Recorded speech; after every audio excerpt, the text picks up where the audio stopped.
Hey everyone, welcome to this Grade 8 Civics Explainer. Today we're unpacking a really fundamental piece of American government. The big claim we are going to explore today is that the framers of the Constitution deliberately divided power vertically. They did this to prevent tyranny, ensuring no single entity could dominate, while simultaneously requiring different levels of government to share power in order to effectively serve the people. All right, here is our roadmap for today. We'll be covering 1. What is federalism? 2. National powers. 3. State powers. 4. Shared powers. 5. The conflict model. And 6. Recap and transfer. Let's get right into it. Section 1. What is federalism? The vertical division of power. So to really understand how our country operates, we need to grasp this concept of federalism. It's not just a fancy word for the folks in Washington, D.C. It is an institutional arrangement that creates two relatively autonomous, meaning kind of independent, levels of government.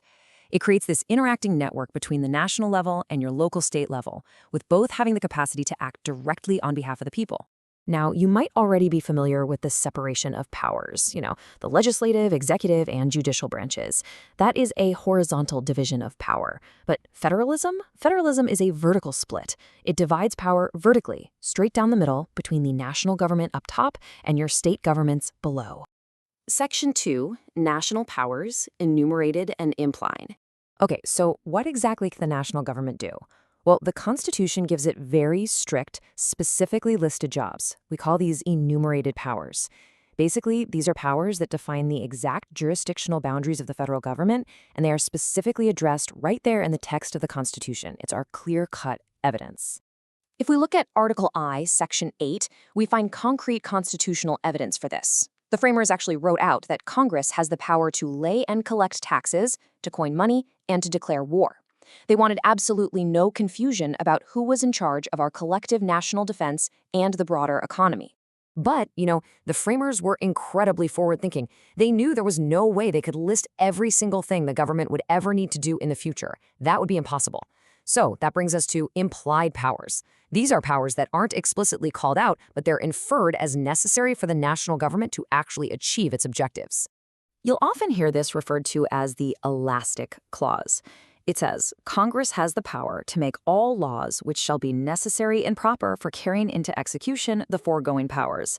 Basically, this necessary and proper clause is the legal evidence that allows the national government to stretch its authority, just enough to actually fulfill those enumerated responsibilities we just talked about. All right, let's do a quick pause check. Pause check 1. I want to see if we can apply what we just learned about this division of powers. Think about this. If a state decides its local economy is really struggling and it wants to coin its own unique state money to help out, can it do so? The answer is absolutely no. And the immediate reasoning for this is that Article 1, Section 10, explicitly prohibits states from coining money. Our evidence points right back to what we just covered. Coining money is strictly an enumerated federal power. This was intentionally designed to foster national unity and, frankly, to prevent total economic chaos between the different states. Moving right along, Section 3, State Powers, reserved for the people. So let's shift our focus locally and find out what powers actually belong to the state where you live. We call these reserved powers. Essentially, powers not delegated to the national government and not prohibited to the states remain exclusively within the state domain.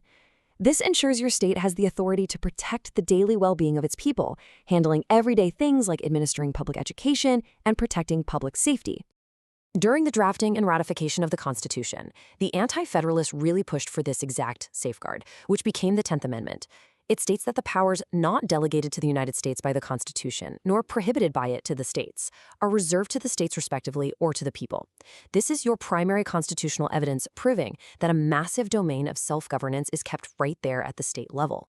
Which brings us to Section 4, Shared Powers, Concurrent Powers in Action. Now, while we definitely have distinct national and state powers, the boundaries between them aren't exactly perfect, impenetrable walls. Sometimes they overlap. These overlapping areas are known as concurrent powers. Because the national and state levels form this dynamic, interacting network, they often have to share responsibilities to function effectively. They are acting concurrently at the exact same time over the same citizens. To put that into perspective, certain major responsibilities fall right into a shared middle ground. Both your state government and the federal government have the concurrent power to do things like levy taxes, borrow money, and establish courts. So you're interacting with both levels of government simultaneously in these specific areas. Section 5. The conflict model. When powers clash. But what happens when this interacting network breaks down and the federal and state governments completely disagree on a law? Well, objectively analyzing a sourced conflict model, we can see this exact tension playing out in real time regarding marijuana policy. On one side, the federal stance defines it as illegal, and this is backed by Article 6, the Supremacy Clause, declaring federal law the supreme law of the land. But on the other side, the state stance shows a different reality. 36 states have medical marijuana laws, and 15 have fully legalized it. They're backing this up with the 10th Amendment's reserved powers. It's literally a direct, modern clash of constitutional powers. Let's do another pause check 2, to see how the Constitution handles this exact type of conflict. If a state uses its reserved powers to legalize marijuana, does that constitutional action erase the federal law within that state's borders? The answer is no, it doesn't, and the immediate reasoning for this relies on Article 6, the Supremacy Clause.